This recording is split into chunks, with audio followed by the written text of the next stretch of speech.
Hey, News and Motion family. Welcome to Game Over with me, Kenny Stanley. Hey, let me tell you how much I miss y'all. Um, Forgive me for the absence that I've been on. A lot of family issues, death in the family. It's just a lot of family issues going on. Life is life.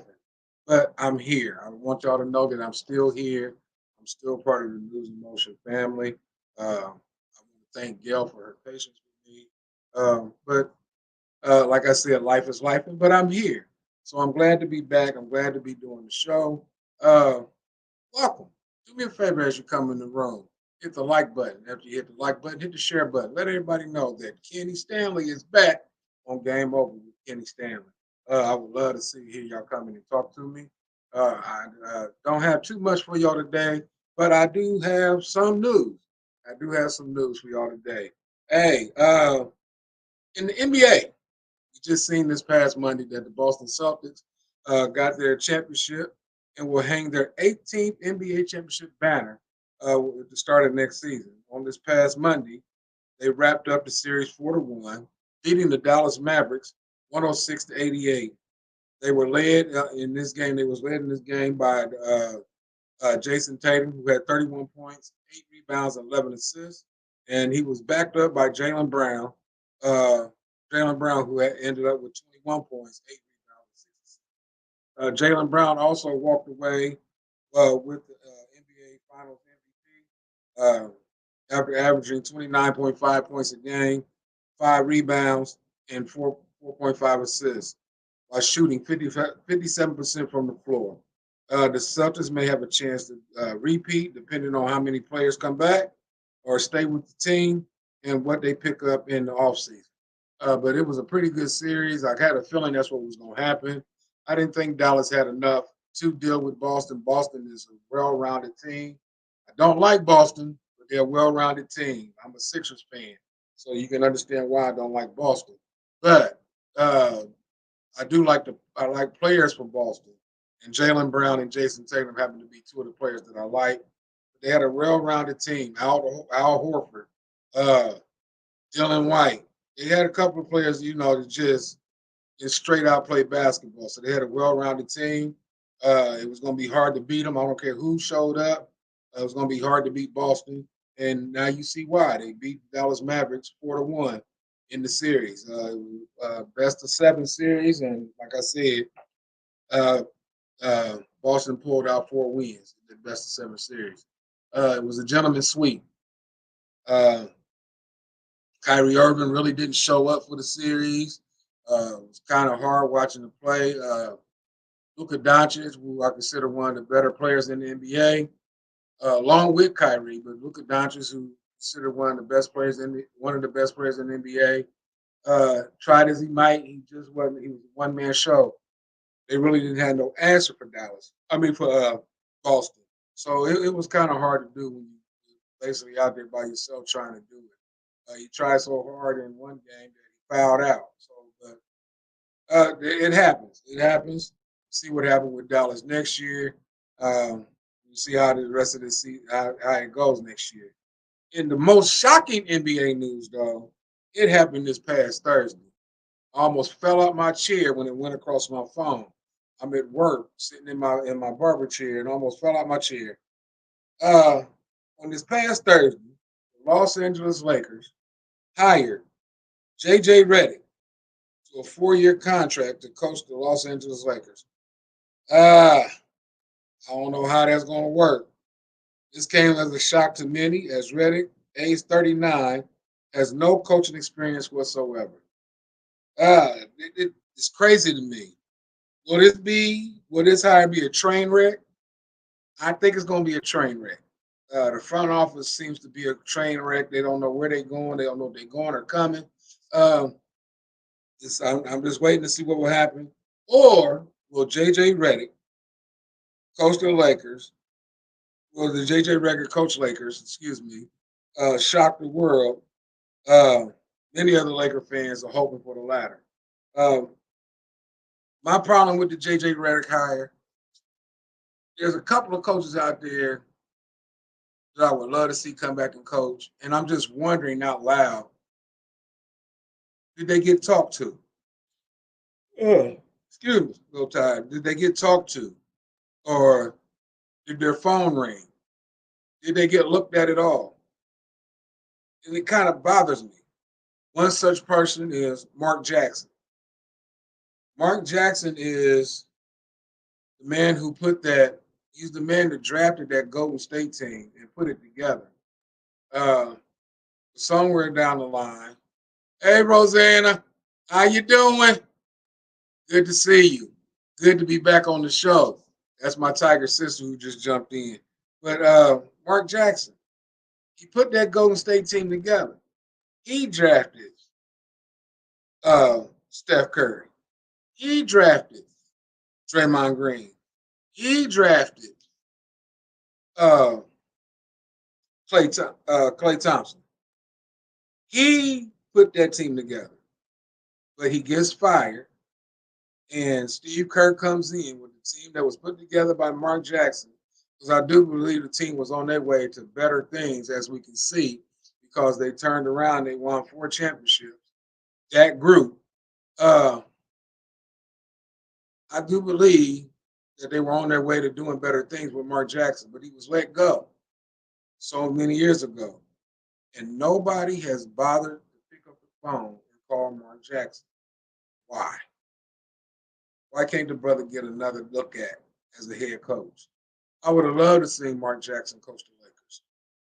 A lot of people say, well, I think him and LeBron would have bumped heads. Sometimes you need to bump heads to get things done. Uh, like I said, I'm a Sixers fan. Uh, I remember Allen Iverson. He didn't like his coach. He didn't like Coach Brown. They bumped heads. But that's what Allen Iverson needed because they both had the same mission in mind. Let's get to this championship. And if you just get to the championship, anything can happen. And the Sixers did get to the championship, even though they got beat 4-1 by the Los Angeles Lakers. Uh, Allen Iverson gained a big respect for Coach Brown. Why? Because they had the same mission and the same drive. Let's get to this championship. And I would have loved to see Mark Jackson come into the Lakers and lead them. But that's just my opinion. There's other coaches out there. Monty Jackson, who just got fired from Detroit, didn't make no sense to me. Monty could have got hired for the Lakers. Monty's a good coach. He should have never got fired in Phoenix. He got fired in Phoenix, got picked up by Detroit, and a year later, Detroit lets him go. And Detroit is a train wreck. It really is a train wreck. Uh, I don't see Detroit doing anything for a long time because the front office and the players just can't seem to get it together. Um, we just have to wait and see. I would love to have seen Monty Jackson get a head coaching job. A lot of these coaches I'm bringing up, they don't really get second looks. When we see the coaching carousel and all the other coaches get looked at over and over and over again. Uh, and it's just I guess it's just me. I guess it's just me, but yeah, it's crazy to me that these other coaches don't get looked at, and I would love for them to get looked at, but it just doesn't happen.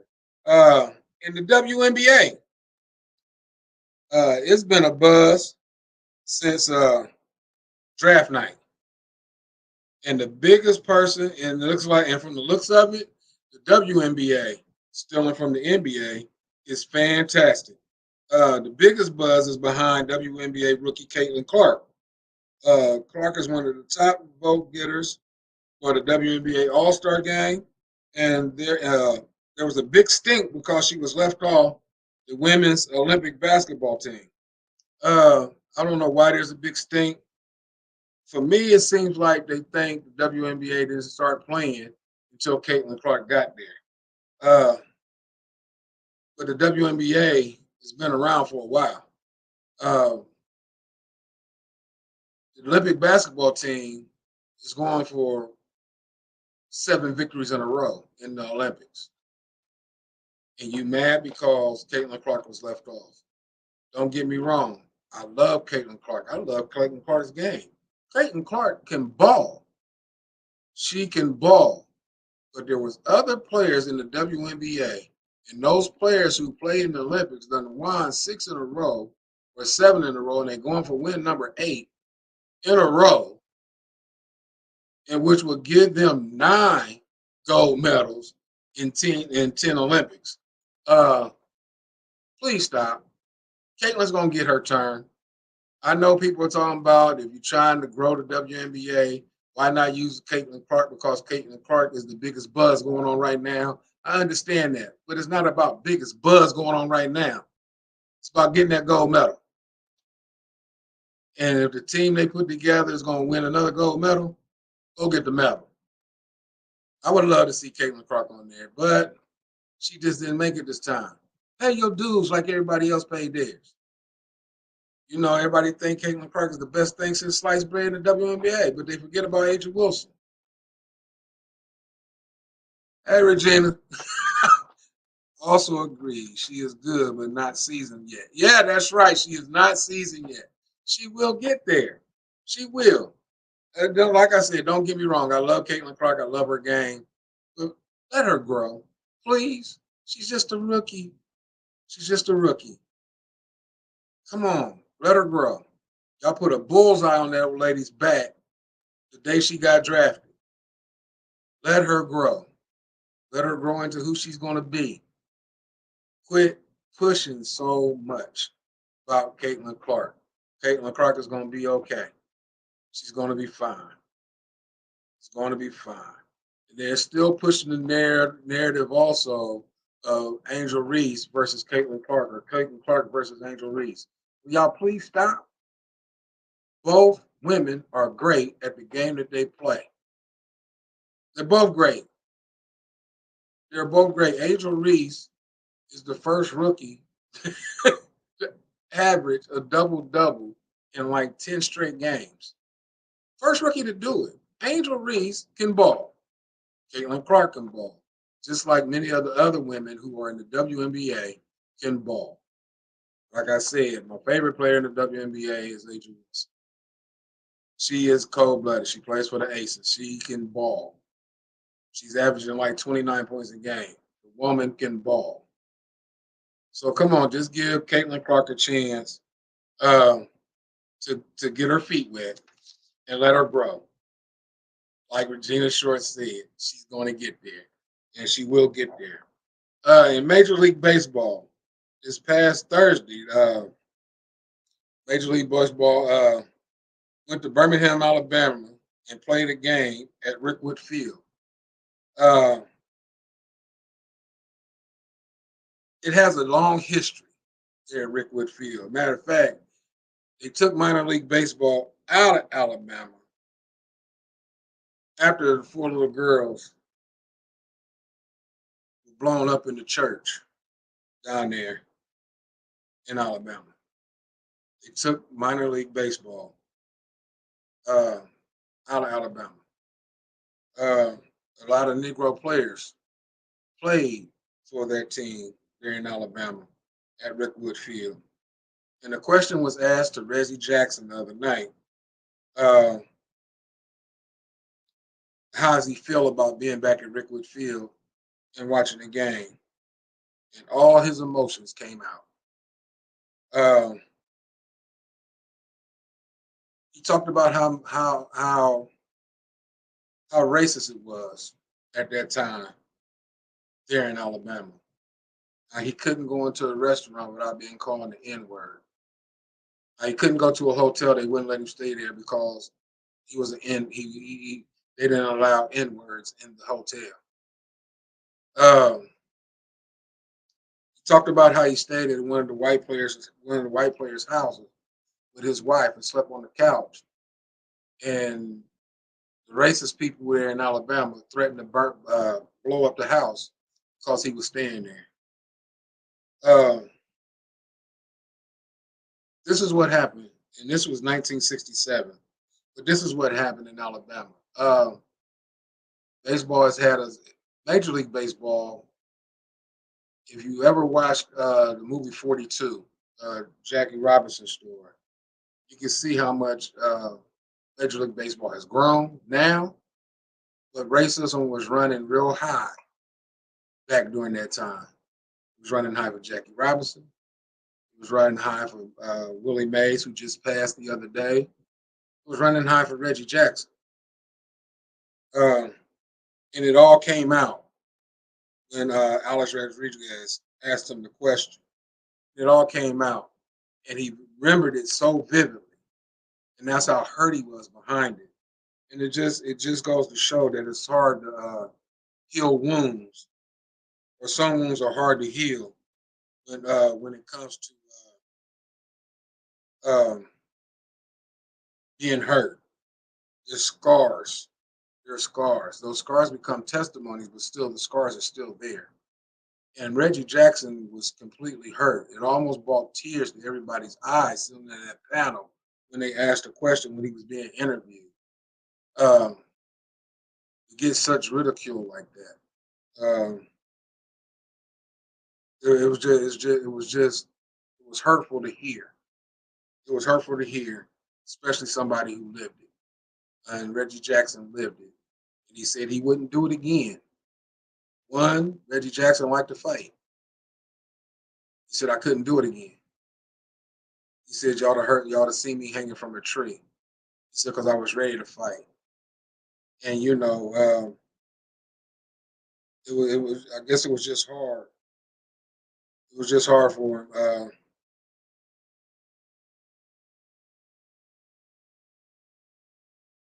And it's kind of rough talking about. I know it's 2024. Some of this stuff is starting to it will come back, and it's kind of hard to do. And to watch Reggie Jackson go through it the other night on Thursday night when he did the interview, it was kind of hard to watch. Everything he said, it was for a reason. Everything he said, it was a life lesson for us. Came up after that. So I applaud Reggie Jackson for stating how he feels, but like I said, it was just hard. It was just hard to watch, but you had to watch it and you had to feel it because the way he talked about it, you did feel it. You felt it.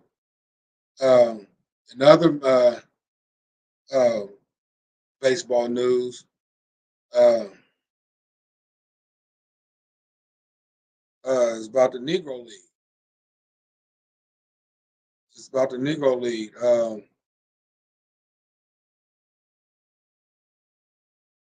and that news is the statistics from Negro League of the Negro League officially will be entered into Major League record book. Like I said, racism was running rampant, and black people, or Negroes as they call them then, but black people, African Americans, had to form their own league to play baseball because they wasn't allowed to play with the white people in Major League Baseball.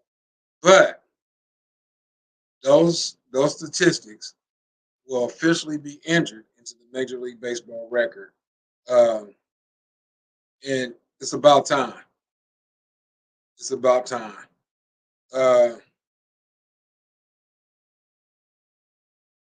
like Josh Gibson, who was joined on an all-time Major League leaderboard by other Negro League stars. Um, his record is now in the Major League Baseball Hall of Fame, and you have to you have to you have to admire that. Can you imagine what would have happened if they would have been allowed to play uh, back then? If they'd have been allowed to play Major League Baseball, uh, it would have been great. It would have been great. But I'm glad those stats are starting to be added. Uh, oh man, Willie Mays gets 10 in that thing. Willie Mays get 10 additional hits with the 1948 Birmingham Black Barons, uh, increasing this hit total from 3,283 to 3,293. So his record and his stats go up, and it's good to see that this stuff is being added uh, to um, Baseball Hall of Fame. Uh, it's great to see. Uh, Josh Gibson's 466 batting average for 1943 Homestead Grays is now the highest mark in Major League history, followed by fellow Negro League standout Charlie Chino Smith, who hit 451 for the 1929 New York Lincoln Giants. So we had some ball players back then. So I'm glad to see that's added to Major League Baseball Hall of Fame. I'm glad to see those stats go up there, and some things have changed. So uh, we just have to see where we go from here. Well, that's sports for the night. I'll be back next week. Rosanna and Regina, thank y'all for coming in. But I promise you I'll be back next week. I don't plan on missing any more days uh, on play on Game Over with Kenny Stanley. I don't plan on missing any more days. So thank y'all for tuning in. I love y'all. I'll see y'all next week. Brother man tired. I'm going to go get some sleep. I've been on my feet all day cutting hair, and I'm tired. So I'm going to talk to y'all. Uh, and I'll see y'all next week. Same time, 6:30. I'm gonna talk to Gail. I might be moving my game over days to Monday night, but I have to talk to Gail first to see how that'll work. We just have to wait and see. But I'll see y'all next week, next Saturday, 6:30, right here on all the news stations that we on, LinkedIn, uh, News in Motion, Facebook, and YouTube. So I'll see y'all next week. Love y'all. Great show. Thank you so much for tuning in. Have a good night. Enjoy the rest of your weekend.